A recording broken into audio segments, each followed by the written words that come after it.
බොහොම කාලෙකින්. ඒ භාග්‍යවතුන් වහන්සේගේ බුද්ධ ශාසනය පිළිසරණ හදාගත්ත බුද්ධ ශාසනය තුල ධර්මයේ තුලින් ජීවමාන වෙන්න උත්සාහ කරපු බොහෝ පිරිසක් ධර්මයේ පිළිසරණ හදාගත්තා. සමහර උදවියට මේ ධර්මයේ තුල පිළිසරණ හදාගන්න බැරි වුණා. මේ විදියට මේ පුද්ගලයාගේ විවිධත්වයේ තුල පුණ්‍ය සංස්කාරවල ඇති විවිධත්වයේ මත සමහර උදවිය මේ සංසාර ගමනින් එතෙර වුණා. සමහර උදවියට මේ වැඩපිළිවෙල තුල ස්ථාවර වෙන්න බැරි වුණා. ඒ විවිධත්වයට පින්වත්නි බලපාන්නේ පුරාණ කුසල සංස්කාර. මේ මොහොතේ පවා අපට ලංකාවේ ඉන්න මිනිස්සු දිහා බැලුවාම තේරෙනවා විවිධත්වයක් තමයි තියෙන්නේ. සමහර අය ධර්මයට බොහෝම රුචිකත්වයක් දක්වනවා. සමහර අය ඉන්නවා ඒ ඇත්තන්ට ධර්මයේ ගැන විශේෂ අදහසක් නැහැ.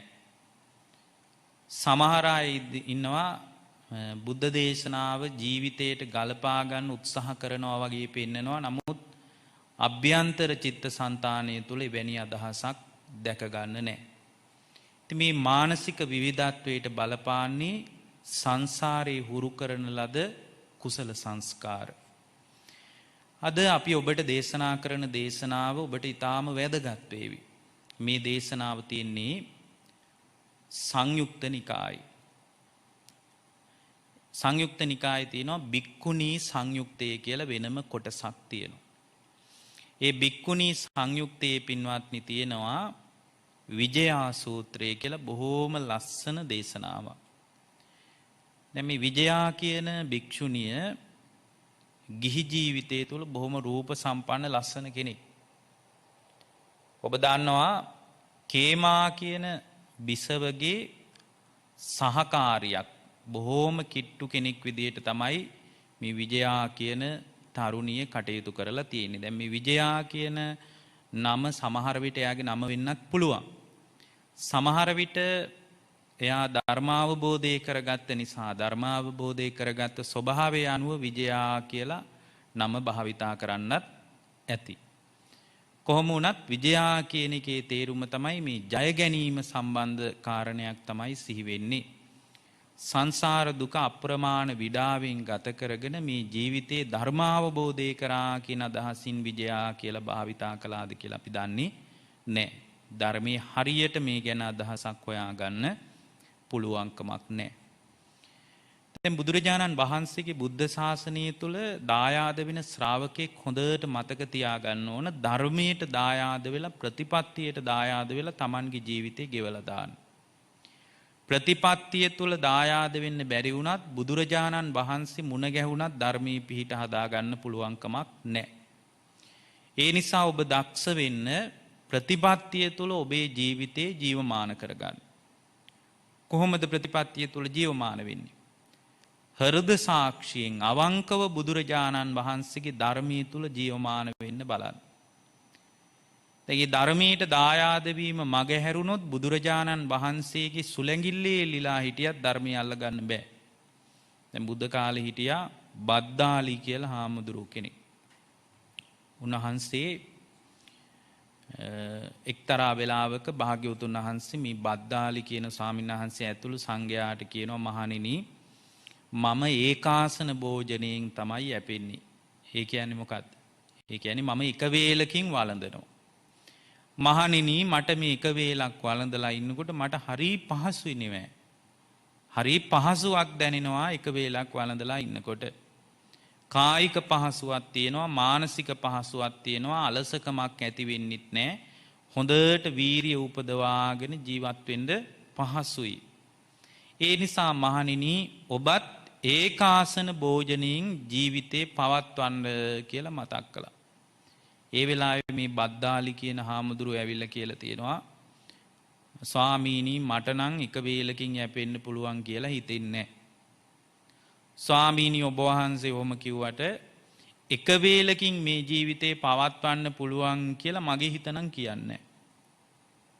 එක වේලක් වළඳලා Brahmacharyaව හුරු කරන්න පුළුවන් කියලා මම විශ්වාස කරන්නේ. මොකද මගේ හිත මට කියන්නේ නෑ එක වේලක් වළඳලා ඔයාට ජීවිතේ පවත්වන්න පුළුවන්. ඔයාගේ මේ Brahmacharyaව හුරු කරගන්න පුළුවන් කියලා කියන්නේ නෑ කිව්වා. බලන්න ඊට පස්සේ භාග්‍යවතුන් වහන්සේ මොන තරම් නම්‍යශීලීද. උන්වහන්සේ ඊළඟට එනං වදාරනවා එනං බද්දාලි ඒකාසන භෝජනයෙන් යැපෙන්න බැරි නම් ඔයා මෙහිම කරන්න කියනවා. දානෙ ටික ලැබුණාට පස්සේ ඒකෙන් කොටසක් තියාගන්න. උදේට වළඳලා කොටසක් තියාගන්න. ඒ තියාගන්න කොටස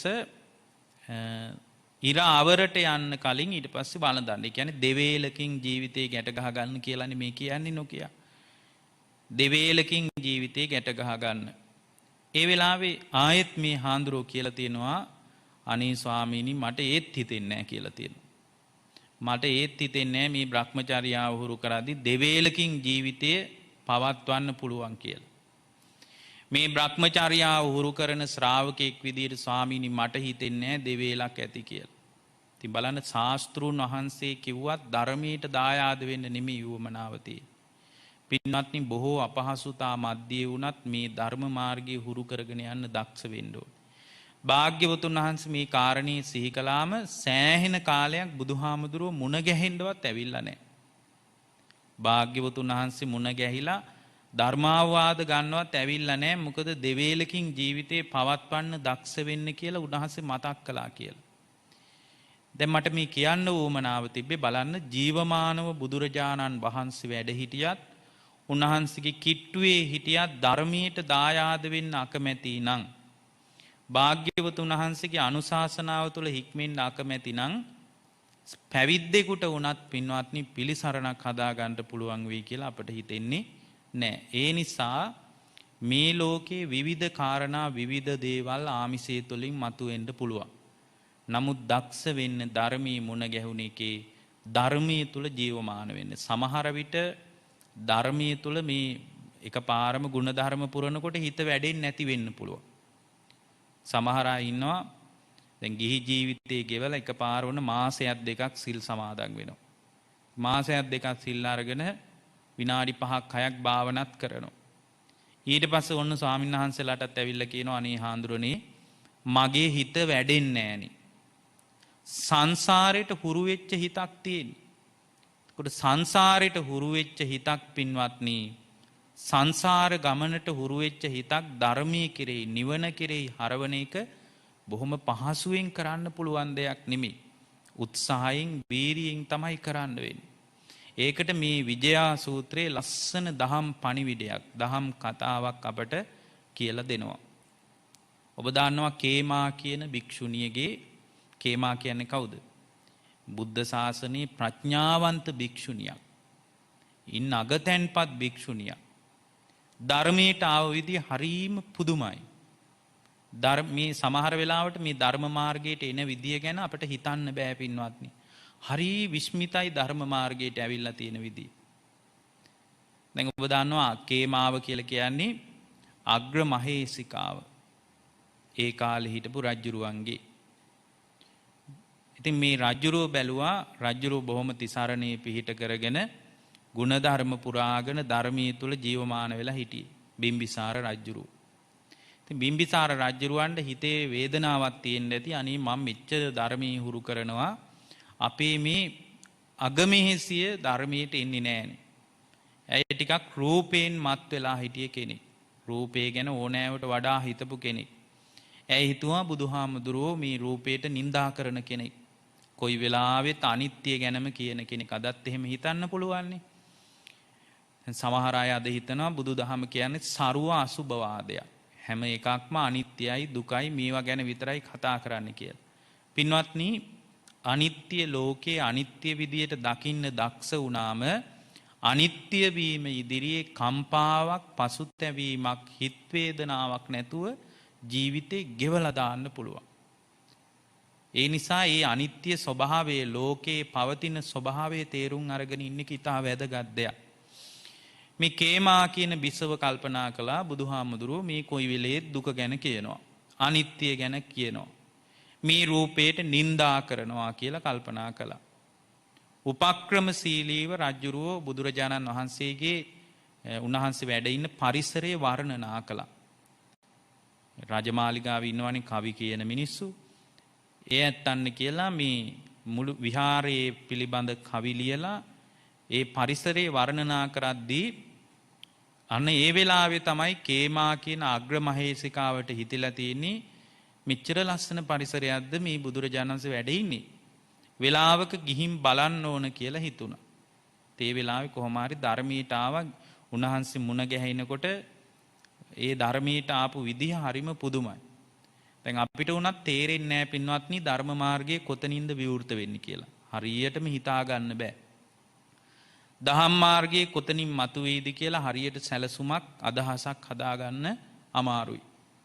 දැන් සමහර අයට පින්වත්නි අපිට හිතෙනවා ධර්මයට එන ලකුණක්වත් පේන්නේ නැහැ. නමුත් හිතාගන්න බෑ ධර්ම මාර්ගයේ යැත්තන්කට කොයි විදියට විවෘත වෙනවද කියලා. දැන් මම මේ ළඟදී අත්දැකපු සිද්ධියක් ඔබට කියන්නම්. එක භාවනා කරන හාමුදුරුව කෙනෙක්. කැලේක වැඩ ඉන්න හාමුදුරුව කෙනෙක්. උන්වහන්සේ කැලෑවට වැඩම කළා.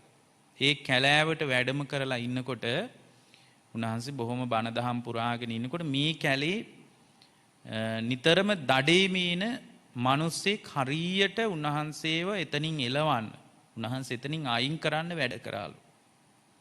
කැලෑවට දඩේමීන මිනිස්සෙක් දැන් මේ බුද්ධ කාලේ එකක් එහෙම නෙමෙයි මම ඔබට කියන්නේ. හරියට මේ උන්වහන්සේ ඉවත් කරන්න ඒ භූමියෙන් අයින් කරන්න වැඩ කරලා තියෙනවා.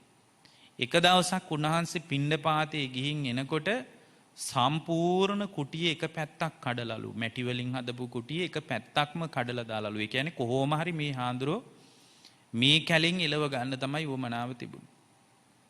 දැන් පහුගිය කාලේ අපි මුණ ගැහුණාම උන්වහන්සේ සිහි කළා. දැන් උන්වහන්සේට උපස්ථාන කරගෙන හොඳට පෙහෙවස් සමාදන් වෙලා ගුණධර්ම පුරාගෙන උන්වහන්සේගේ කැපකරු දායක මහත්තයා වගේ ළඟින්ම ඉන්නේ දඩයන්කාරයා කියලා. දැන් බලන්න මිනිසුන්ගේ අභ්‍යන්තරේ කොහොම වෙනස් වෙයිද කියලා අපිට හිතන්න බෑ. මේ කේමාවගේ චරිතෙත් එහෙම එකක්. වෙනස් වුණු විදිය හිතා ගන්න අමාරුයි. ඇයි රූපයෙන් මත් වෙලා හිටියේ? බුදුරජාණන් වහන්සේ ළඟට මේ බිම්බිසාර රජුරුව ඇයව යවන්නේ මේ ධර්මය අවබෝධ කරගන්නවත් මහාන වෙන්නවත් අදහසින් නෙමෙයි. මම මෙච්චර ಗುಣධර්ම මත ජීවමාන වෙනවා අනේ අපේ අගමෙහිසිය තිසරණේවත් පිහිටනවා නම් හොඳයි කියන අදහසින්. තිසරණේටවත් එනවා නම් මොන තරම් දෙයක්ද කියන අදහසින් තමයි බුදුරජාණන් වහන්සේගේ වැඩ ඉන්නේ ආරාමෙට කොහොම හරි පිටත් කරලා අරින්න. ධර්මයට පැහැදුනා. පුදුමාකාර ශ්‍රද්ධාවක් උපන්නේ. භාග්‍යවතුන් වහන්සේගේ බුද්ධ වචනේ අහගෙන ඉන්නකොට යකඩේක මලකඩ ගැලවි යනකොට යකඩේ පිරිසිදු වෙනවා වගේ හිත පිරිසිදු වෙන්න පටන් ගත්තා. හරීම ශ්‍රද්ධාවෙන් භාග්‍යවතුන් වහන්සේගේ සිරිපා සටහන් වන්දනා කළා. වන්දනා කරලා මාලිගාවට ගියා. දැන් රජුරවන්න පේනවා බිසවගේ පුදුමාකාර වෙනසක්. රජුරු ඇහුවා දැන් රෑ සිරියහන ඉන්නකොට ඇයි නිදියන්නේ? බොහොම සතුටින් සැහැල්ලුවෙන් ඒ ගැන සිහි කර කර ඉන්නවා. පහුවෙනිදා උදේන්ම ආහාර ගන්න වෙලාවේ රජුරවන්න කියලා තියෙනවා රජතුමනි මට මහාන වෙන්න තියෙනවා නම් හොඳයි. රජුරුත් ඉතින් ධර්මයට පැහැදිච්ච කෙනෙක්නේ. රජුරෝ කිව්වා එහෙනම් කැමති නම් පැවිදි වෙන්න කියලා. එතකොට මේ පැවිදි වුණා කියන ආරංචිය මිනිසුන්ට අදහන්න බෑ. හේතුව මොකද්ද? ආරාමිට යන්නවත් කැමති නැති කෙනෙක්. බුදුරජාණන් වහන්සේ ගැන කතා කරනවා නම් හිමීට ඇඟ අයින් කරගෙන එතනින් පිටත් වෙලා යනවා. එහෙම කෙනෙක් භාග්‍යවතුන් වහන්සේගේ ශාසනය තුල පැවිදි වුණා කියන එක හිතා ගන්න බෑ විශ්මිතයි. පින්වත්නි මේ කේමා කියන උත්තමාවිය පැවිදි වුණා කියන ආරංචිය බොහොම කිට්ටුවෙන් ඇසුරු කරපු විජයා කියන තරුණියට අහන්න ලැබෙනවා. ඇයට අදාහ ගන්න බෑ මේ කාරණේ. රූපයෙන් මත් වෙලා බුදුරජාණන් වහන්සේට ප්‍රියභාවයක් නැතුව ධර්මී ගැන දන්නේ නැතුව සංඝයා ගැන දන්නේ නැතුව තිසරණී ගැන කිසිම අදහසක් නැතුව මේ ඇඟ ගැනම හිතා හිටපු කේමාව පැවිදි වුණා කියන එක ඇය බොහොම කිට්ටුවෙන් ඇසුරු කරපු අයට පවා පුදුම විස්මයට කාරණයක්. ඉතින් ටික දවසක් ගියා. ඉතින් මේක නිතරම ඔළුවේ තියෙනවා. මෙච්චර රූප සම්පන්න කේමාවත් මහන වෙලා කියන ආරංචියට. දැන් යනවා විජයා කියන තරුණිය යනවා. ගිහින් ඇයට වන්දනා කරනවා. ඇයට වන්දනා කරලා ආයෙත් ගෙදර එනවා. මෙන්න මේ විදිහට ටික කාලයක් යනකොට මෙයාට හිතෙනවා අපි බොහෝම කිට්ටුවෙන් ඇසුරු කරපු කේමා කියන බිසවත් මහන වුණා නම් මටත් හොඳම දේ තමයි පැවිද්ද කියලා ඔන්න මහන වුණා. දැන් පැවිද්දට ගියා. දැන් පැවිදි වෙලා ටික කාලයක් ගියා. පින්වත්නි සමාධියක්වත් නැහැ. එක දිගට භාවනා කළා. හිතේ සමාධියක්වත් නැහැ. කීප වතාවක් විහාරෙන් එළියට බහැලා තියෙනවා. මට නම් මේ මහානකම හරියන්නේ නැහැ. මගේ හිත නම් වැඩෙන්නේ නැහැ. හොඳම දේ තමයි ගෙදරට ගිහින් පිනක් දහමක් කරගෙන ඉන්නවා කියලා කීප වතාවක් මං හිතන්නේ 5-6 වතාවක් විහාරෙන් එළියට බහැලා පිටත් වෙලා ගිහින් තියෙනවා. ආයේ මගට ගිහින් නෑ මේ සංසාරේ බියකරුයි. සංසාරේ දුක් සහිතයි. ආයෙත් කොහොම හරි වීරිය කරනවා කියලා විහාරයට එනවා. වීරිය කරනවා. තමන්ගේ හිතේ සමාධියක්වත් නැහැ. දැන් බලන්න අපිට හිතා ගන්න පුළුවන් ද එතකොට අපි ගැන. අපි මේ විනාඩි 10ක් 15ක් භාවනා කරලා කර්මස්ථානෙ වෙනස් කරනවා. මෛත්‍රිය වඩන මිනිස්සු දවසක් දෙකක් මෛත්‍රිය වඩලා කල්පනා කරනවා අනේ අපිට මේ මෛත්‍රියක් වැඩෙන්නේ නැහැ. මම මේ භාවනා නිමිත් කර්මස්ථානියවත් වෙනස් කරලා බලන්න ඕනේ කියලා ඔන්න ඊට පස්සේ ආනාපාන සතිය වඩනවා. ඒකත් දවස් දෙකක් විතර වඩලා බලනවා නෑ හිත වැඩින්නේ. මෙන්න මේ විදියට අපේ තියෙන කලබලේ වගේද බලන්න මේ භික්ෂුණිය. භාග්‍යවතුන් වහන්සේ ජීවමාන වැඩ ඉන්න කාලේ. රහතන් වහන්සේලා විශාල පිරිසක් වැඩ ඉන්න කාලේ. වීරිය කරනවා සමාධියක්වත් නෑ. කීප වතාවක් විහාරයෙන් එළියට බහිනවා. අද නම් සිවුර අත්හරිනවා මයි කියලා හිතාගෙන ගෙදර යනවා. ගෙදර ගිහින් සිවුරු අරින්න කල්පනා කරලා මගට යනකොට ගෙදරට යන අතර මඟදී හිතනවා නෑ කොහොම හරි ධර්මී හුරු කරනවා කියලා ආයෙ විහාරයට එනවා. වෙනදාට වඩා හොඳට වීරිය කරනවා ඒත් හිත වැඩෙන්නේ නෑ. අන්තිමටම හිතුණා මේ වැඩේ හරියන්නේ නෑ. මට උපකාර කරපු ආර්යාව ඉන්නවා. කවුද? කේමා කියන රහත් උත්තමාවිය. කේමා කියන රහත් උත්තමාවියටම තමයි පුළුවන් මගේ හිත හදන්න. ධර්මී තුල ජීවමාන කරන්න කියලා විශ්වාසයෙන් ගිහි කාලෙත් හිතවත්කමක් තිබ්බ නිසා කේමා කියන රහත් උත්තමාවිය හොයාගෙන වඩිනවා. දැන් ඔන්න ඇයි වැඩ ඉන්න විහාරයට ගිහින් වන්දනා කරනවා. වන්දනා කරලා කියනවා ආර්යාවනි මට අනුකම්පා කරන්න. ආර්යාවනි මට උදව් කරන්න. මම අසරණයි කියනවා. එක දිගට රෑ දවල් නිදි වරාගෙන භාවනා කළා කියනවා සමාධියක්වත් නැහැ කියනවා. හිත හුරු කළා කියනවා හිත වැඩෙන්නේ නැහැ කියනවා. අනේ ආර්යාවනි මට අනුකම්පා කරන්න. මට උදව් කරන්න. මට උපකාර කරන්න කියලා වැඳ වැටුණා. ඇයි බොහෝම කරුණාවෙන් ධර්මයේ කිව්වා. මේ රූප වේදනා සංඥා සංකාර විඥානයන්ගේ අනිත්‍ය ස්වභාවය ගැන බණ කිව්වා. එහෙම ගිහින් වාඩි වුණා. ඔය විජයා කියන භික්ෂුණියගේ තේරි ගාතාවල තියෙනවා මම එක දිගට දවස් 7ක් හොඳට හිත සමාධිගත කරගෙන වැඩ හිටියා කියනවා. මට මතක 7 වෙනි දවසේ කියනවා කකුල දිග ඇරි. බලන්න එක දිගට දවස් 7ක් භාවනා කරා කිව්වම් පුදුම නේද? අපිට මේ විනාඩි 10ක් පුළුවන් ද භාවනා කරන්න? විනාඩි 10ක් එක විදියට කොන්ද කෙලින් තියාන භාවනා කරන්න බැරි අපිට විමුක්තිය ගැන හරියට අදහසක් නැති එක පුදුම වෙන්න දෙයක් නැහැ.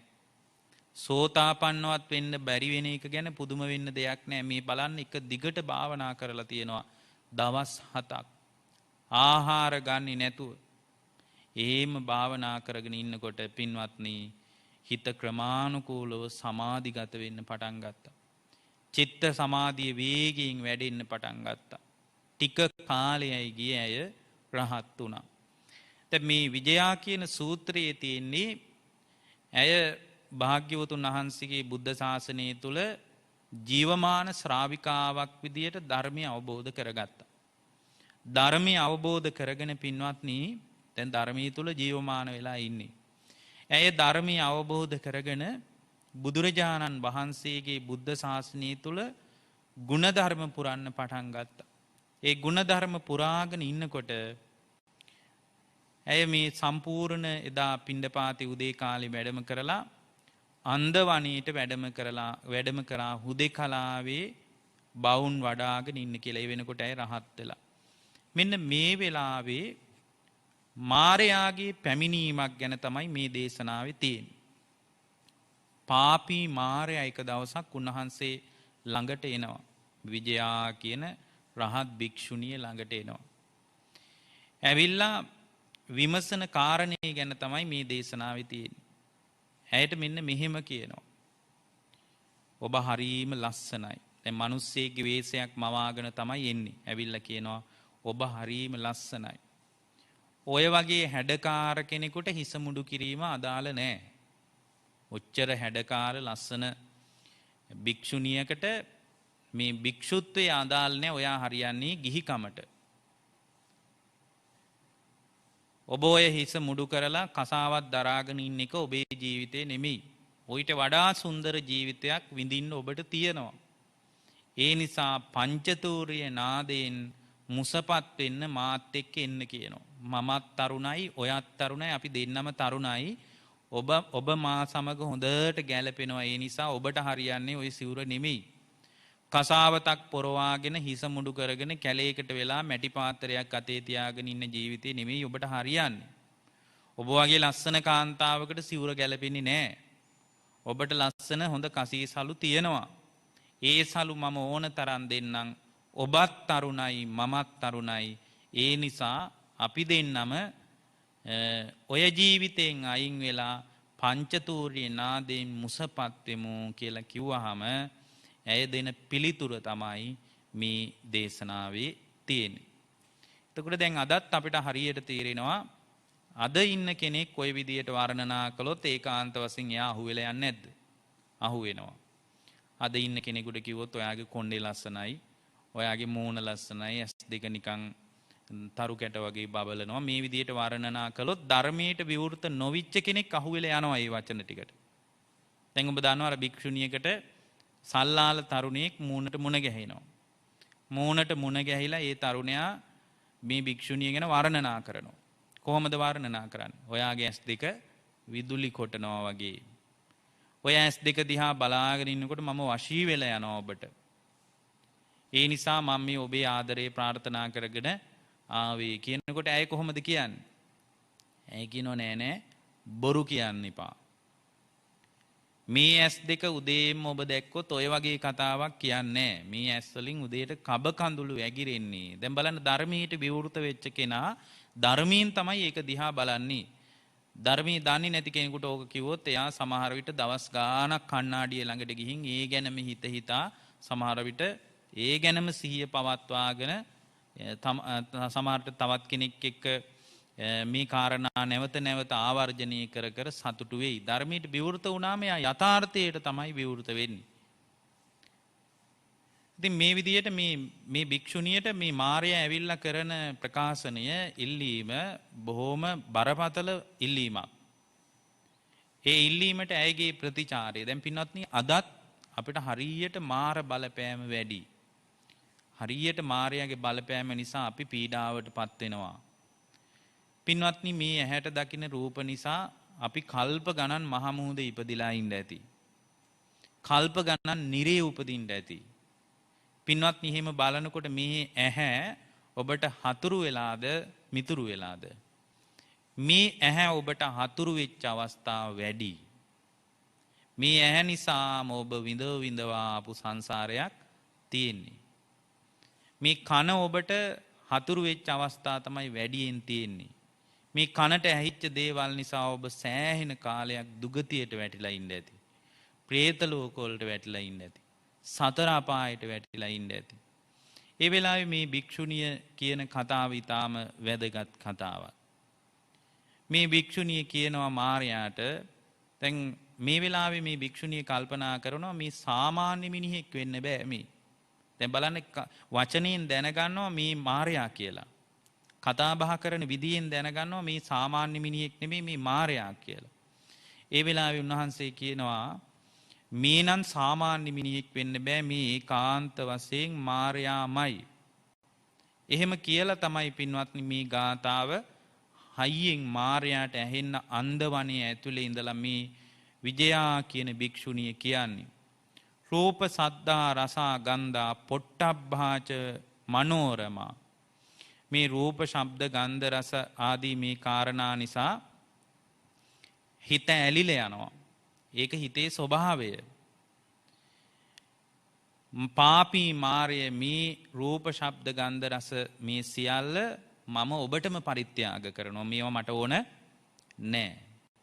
මේ දකින්න සියලු රූප ඔබම තියාගන්න. දැන් අර බුදුරජාණන් වහන්සේගේ දේශනාවක තියෙන එක්තරා වෙලාවක උන්වහන්සේ මේ විදියම කාරණයක් කියද්දී මහණෙනි ඇස අනිත්‍යයි. මං හිතන්නේ මේ දේශනාව කරලා තියෙන්නේ කුඹුරක් මැද වෙලක් මැදදී භාග්‍යවතුන් වහන්සේ දේශනා කරපු විග්‍රහයක්.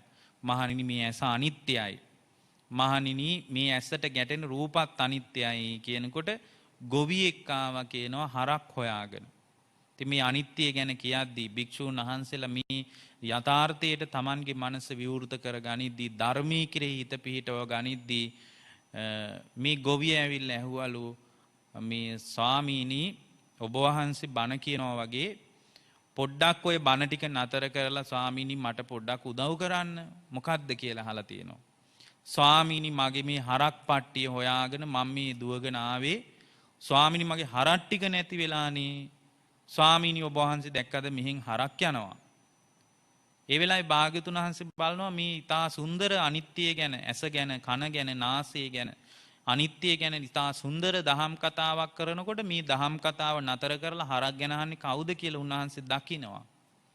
ඒ වෙලාවේ උන්වහන්සේ දකිනවා මේ මාරයා තමයි ගොවියෙක්ගේ වේශයක් මවාගෙන ඇවිල්ලා ඉන්නේ.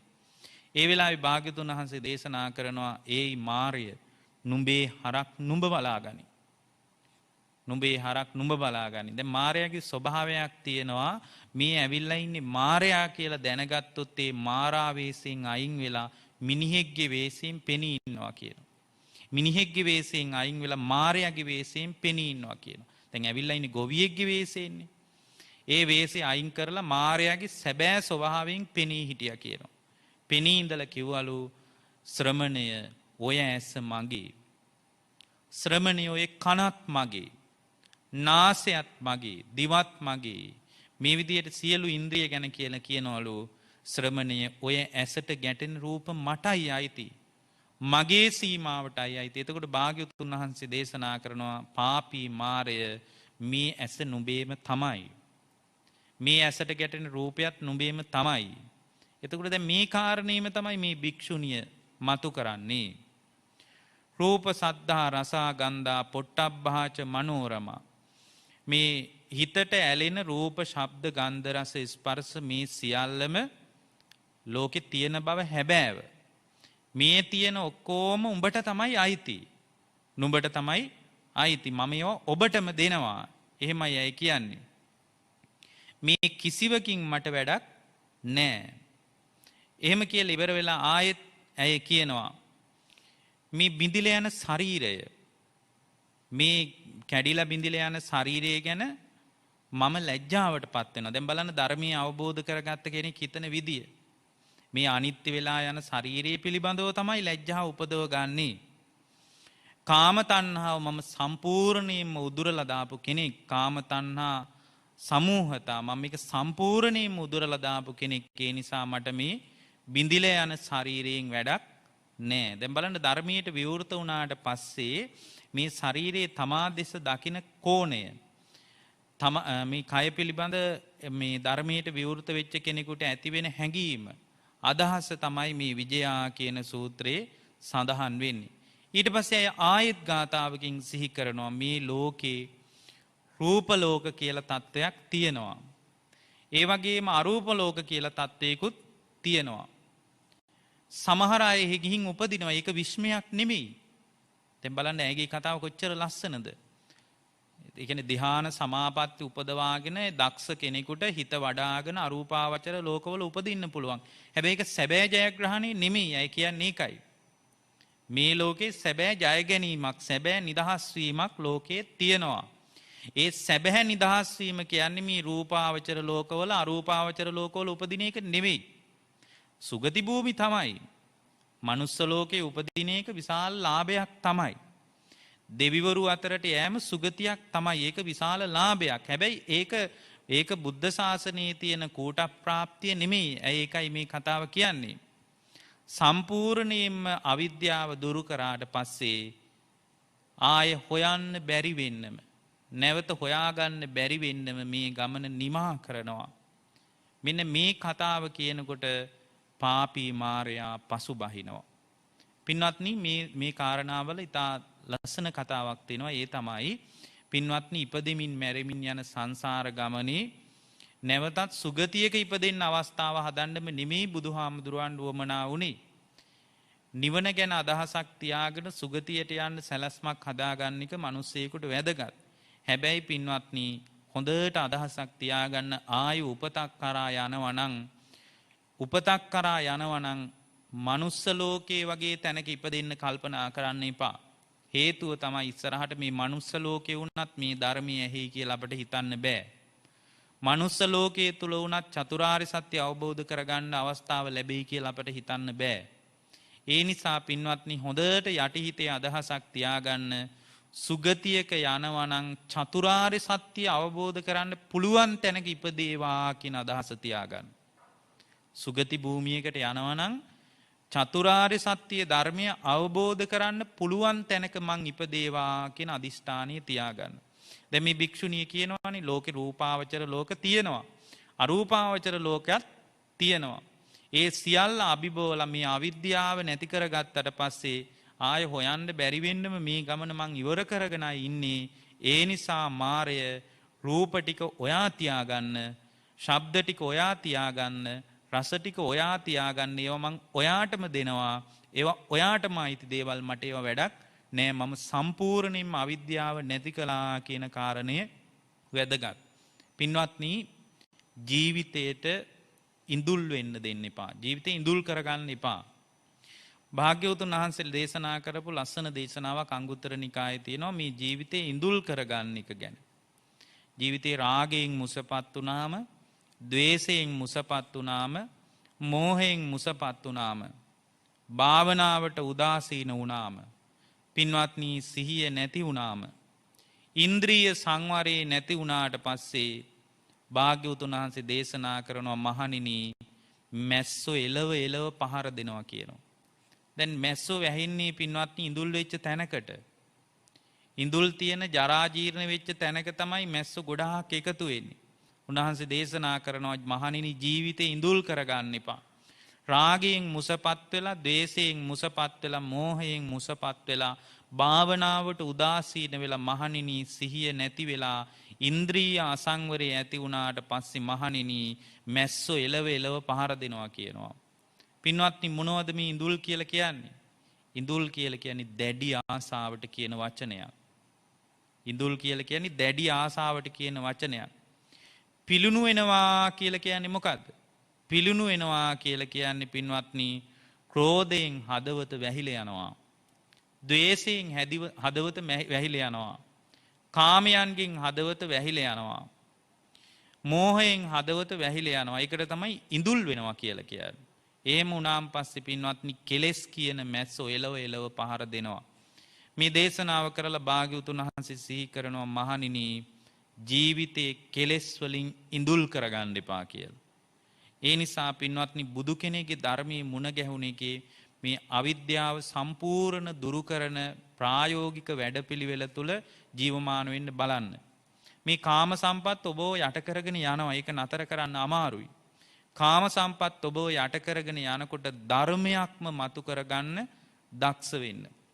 දරුවන්ට බැඳිලා, ඉඩකඩම් දීපල ගෙවල් දොරවල් වලට බැඳිලා මේ යන ජීවිතයේ මේ සෙනෙහසම තමයි ඔබව යට කරගෙන යන්නේ. දැන් අම්මාට ඉන්න සමීප බැඳීමක් තමයි දරුවා කියලා කියන්නේ. එතකොට දරුවා කියලා කියන්නේ එක්තරා කාම භාණ්ඩයක් විදියට දකින්න දක්ෂ වෙන්න. එතකොට මේ දක්ෂතාවයේ මත ගිහියෙක් අහන්න පුළුවන් හොඳයි ඒ දක්ෂතාවයේ මත කොහොමද හාමුදුරුවනේ මේ බුද්ධ ශාසනයට කිට්ටු වෙන්නේ? බුද්ධ ශාසනයට කිට්ටු වෙනවා කියන්නේ මේ පුද පූජා ටිකට ලං වෙනවා කියන එක නෙමෙයි. එවැනි ජීවිතයක් බුද්ධ ශාසනයට කිට්ටු වෙන්නේ පින්වත්නි ඔබ කරන ඒ කියන්නේ දරුවෙක් වෙනුවෙන් පවා කරන යුතුයකම් වගකීම් ටික තුල කුසලයක් විදියට දකින්න දක්ෂ වෙන්න. යුතුයකම තමයි කරන්නේ. දරුවෙක් වෙනුවෙන් යුතුයකම් වගකීම් ටික තමයි කරන්නේ. නමුත් ඒ වගකීම තුල පවා කුසලයක් විදියට ඒ වගකීම දකින්න දක්ෂ වෙන්න. අන්නේ දක්ෂතාවය තමයි ගෘහස්ත කාමභෝගී ජීවිතයේ ගෙවන කෙනෙක් ධර්මීයට කිට්ටු කරලා අවිද්‍යාව නැති කරන වැඩපිළිවෙල තුල ජීවමාන කරන්නේ. පින්වත්නි මේ සෙනෙහස පස්සෙන් හෙවණැල්ලක් වගේ දුක එන්නේ. පැවිද්දෙකුට උනත් ඒක හරිම හානි කරයි. දැන් බුද්ධ කාලේ හිටියා කුමාර කස්සප කියන මාතාව. ඇය විවාහ වෙනවා දෙමව්පියන්ගේ කැමැත්තට. විවාහ වෙලා ටික කාලයකින් පින්වත්නි ඒ විවාහ ජීවිතය තුළ තමන්ගේ අරමුණ ඉෂ්ට කරගන්න බැරි වුණා කියලා පසුතැවීමක් ඇති වෙනවා. පින්වත්නි මොකක්ද ඇයගේ අරමුණ? ඇයට තිබ්බ අරමුණ තමයි කොහොම හරි මේ සංසාර දුක ඉවර කරගන්නේ. බුදු කෙනෙක් මධ්‍ය මණ්ඩලයේ බණ කියනවා කියන ආරංචියක් තිබුණා. ඒ ආරංචියත් එක්ක ඇයට තිබ්බ අදහස තමයි කොහොම හරි ඒ භාග්‍යවතුන් වහන්සේගේ ධර්මීය තුල ජීවමාන වෙන්න. ඉතින් විවාහ වෙලා ටික කාලයක් ගියා. දවසක් රාත්‍රියක Tamanගේ මහත්තයාට මේ ගැන කිව්වා. මට මේ ජීවිතය ගැන කලකිරීමක් තියෙනවා. මට නම් මේ කාම සම්පත් ගැන හිතේ පසුතැවීමක් තියෙනවා. ඒ නිසා මටත් හිතෙනවා මහාන වෙන්න කියලා. දැන් මේ මිනිස්සයා හරි සත්පුරුෂයි. මේ මිනිස්සයා කිව්වා ඉතින් ඔයාගේ කැමැත්ත ඒක නම් මහාන වෙන්න. හොඳම දේ මහාන වෙන එකනේ කියලා ඔන්න මහාන වුණා. මහාන වෙලා ටික කාලයක් යනකොට ඒ මහාන වෙනකොට දන්නේ නැහැ Tamanගේ කුසේ දරුවෙක් ඉන්නවා කියලා. සිවුරු පොරෝගෙන හිස මුඩු කරගෙන ඉද්දී පින්වත්නි මෝරාගෙන කුසක් හැදුනා. දැන් දරු ගැබක් තියෙනවා. එතකොට භික්ෂුණියකට දරු ගැබක් තියෙනවා කියන එක මිනිස්සු අතර වේගයෙන් ලැබුගින්නක් වගේ ප්‍රචාරය වුණා. අහවල් විහාරේ ඉන්න භික්ෂුණිය දරුවෙක් වදන්න දරුවෙක් ලැබෙන්න සූදානම් වෙනවා. ඉතින් මේ කාරණයක් එක්ක මිනිස්සු අතරින් විශාල විරෝධයක් ආවා. අන්තිමටම භාග්‍යවතුන් වහන්සේ මේ කාරණා හොයලා බලලා මේක දිග සිද්ධියක්. මේ සිද්ධිය අතර භාග්‍යවතුන් වහන්සේ සිහි කරනවා මහණෙනි මේ භික්ෂුණිය ගිහි කාලේ ගිහි ජීවිතේ ගත කරද්දී පැවිදි වෙන අදහස තිබුණා කියනවා. විවාහ වෙලා ටික කාලයක් යනකොට පැවිදි වෙන්න වැඩපිළිවෙල හදාගනිද්දී ඇය දන්නේ නැහැ කියනවා ඇයගේ කුසේ දරුවෙක් ඉන්න බව. පස්සේ ඇය පැවිදි වෙනවා. පැවිදි වෙලා මේ දරුවෙක් ඇයගේ කුසේ වැඩෙන්නේ පැවිදි වුණාට පස්සේ වෙච්ච සිදුවීමක් නෙමෙයි කියනවා. පැවිදි වෙන්න ඉස්සෙල්ලයි මේ දරුවා කුස තුල හටගත්තේ කියලා. අන්තිමටම කොහොම හරි දරුවා ඇය ආරාමේ ඉඳලම පුංචි දරුවෙක් නලවමින් හදා ගන්නකොට දවසක් කොසල් රජුරෝ මෙතනින් යනකොට දරුවෙක් කණ්ඩන හඬ ඇහෙනවා. මේ හඬ ඇහිලා ඉතින් කරුණ හොයලා බලලා භික්ෂුණී ආරාමික දරුවෙක් හදන්න පුළුවන්ද කියලා ඇය කිරිමව්වරුන්ට ගිහින් දීලා මේ දරුවා ටිකක් පෝෂණය කරලා යම්තාක් යමක් තේරුම් ගන්න පුළුවන් වයසේදී භාග්‍යවතුන් වහන්සේ ළඟට එක්කරගෙන ඇවිල්ලා මහාන කරනවා. මහාන කරලා උන්වහන්සේ ධර්මය අවබෝධ කරනවා. ධර්මය අවබෝධ කරන්න ආපු ඒ කුමාර කාශ්‍යප මාතාවට ධර්මය අල්ලන්න බැරි වුණා සෙනෙහස නිසා. හැම වෙලාවකම ඇය හදවතින් කඩා වැටුණා අනේ මගේ දරුවා දැක ගන්න නෑ නේද කියලා. භික්ෂුණී ආරාමයේ තුල ඇත්තටම ඇය ඊටා අවංකව හෘද සාක්ෂියෙන් තමයි ධර්ම මාර්ගයට ආවි කොහොම හරි සසර දුක ඉවර කර ගන්නවා කියලා. හැබැයි අර සෙනෙහසත් එක්ක පින්වත්නි ධර්මය අවබෝධ කරන්න තියෙන අවස්ථාව යට ගියා.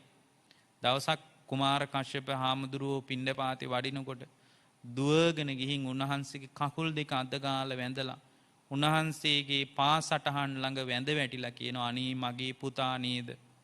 මේ විදියට අඬද්දී උන්වහන්සේ ධර්මී කියනවා. අමාරුවෙන් ධර්මී තුල ජීවමාන වෙන්න උත්සාහ කළේ. පින්වත්නි ධර්මය අවබෝධ කරන්න මේ සෙනෙහස හරි බාධාවක්. නමුත් මේ සෙනෙහසත් එක්ක ධර්මයේ හුරු කරන්න දක්ෂ වෙන්න පහසු නෑ.